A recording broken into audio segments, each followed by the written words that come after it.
people dream of owning a home, a place that's truly theirs. A roof built from sacrifice, walls built from hope, floors built from years of saving every spare dollar.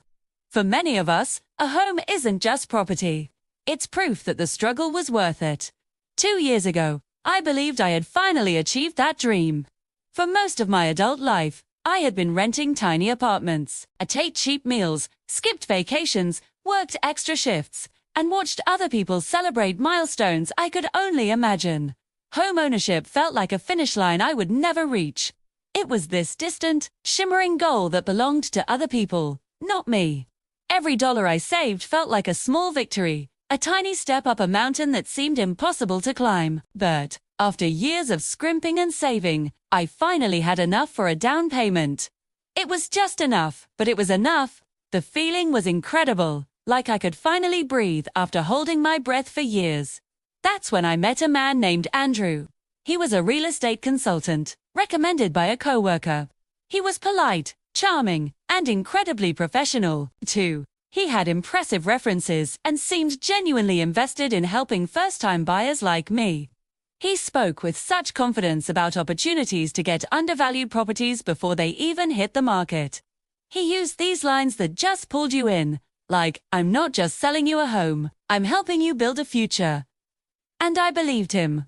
I trusted him completely. He showed me what he called a stunning property, newly built house in a developing neighborhood. The pictures were perfect. Bright windows, a modern kitchen, and a small backyard where I pictured Sunday mornings and maybe, someday, a dog. He said the seller needed to move fast for personal reasons, so the price was far below market value. It felt like fate. It felt like everything was finally working out for me after all the hard years. He told me all I needed to do was place a deposit to secure the contract before the listing went public. The amount was $92,000. It was almost everything I had saved. But he assured me it was just a temporary hold, and the bank financing would be finalized within weeks. He even said it so casually, so confidently, "You're lucky." People would kill for this chance. I felt like I was on top of the world, like I had finally won. So I wired the deposit. I signed the documents he sent over. I celebrated with my family, who was so proud of me. I started shopping for furniture online, imagining where the dining table would sit, where I would put my couch. I was living in a dream, planning a future that felt so real, so close I could almost touch it. 2 weeks later, the nightmare began. The financing agency called me to verify some details. They couldn't find the property registration number in their system. They asked me to double-check the address. A cold feeling started to creep into my stomach. I tried to stay calm. I drove to the location myself, my heart pounding with a growing sense of unease. When I got there, there was nothing. No house, no construction. Just an empty field of dead grass and broken concrete. I just stood there for what felt like an eternity, unable to breathe. The world just stopped. I tried calling Andrew. No answer. I sent a text message, failed. I drove to the address listed for his office. The space was completely empty, freshly painted, like it hadn't been used in years. The receptionist in the lobby downstairs said the tenant had vacated months before. The panic was setting in, thick and suffocating. The lawyer's number he gave me, disconnected. The real estate license ID he had on his website, fake. The glowing testimonials from happy clients, all fabricated. Everything, every single detail was meticulously designed to deceive. And my life savings were gone. Just like that. For weeks I couldn't eat, I couldn't sleep, I couldn't look at myself in the mirror without feeling physically sick. The shame was suffocating.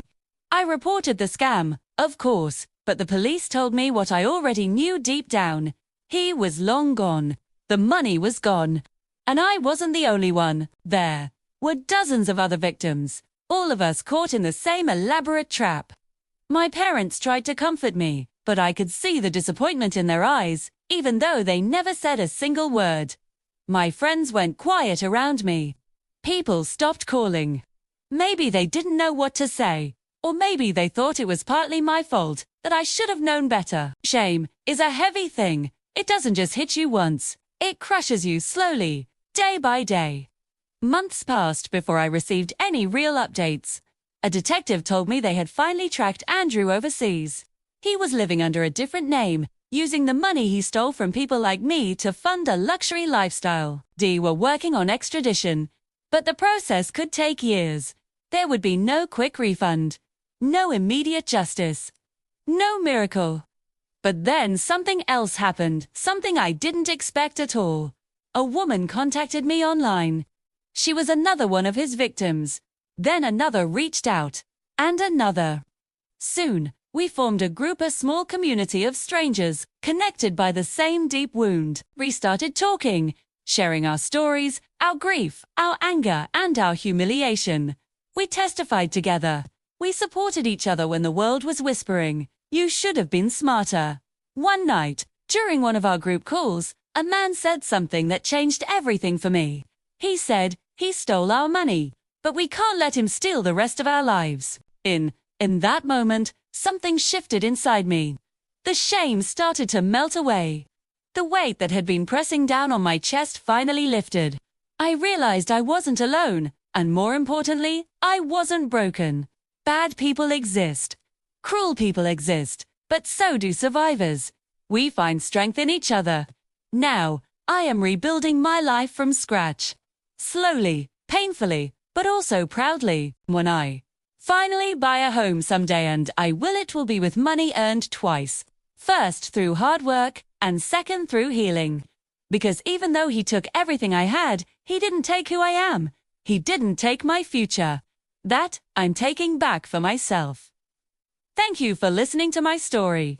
If you've ever felt lost or defeated, know that you are not alone, and there is always a way forward. Please consider subscribing for more stories about resilience and hope.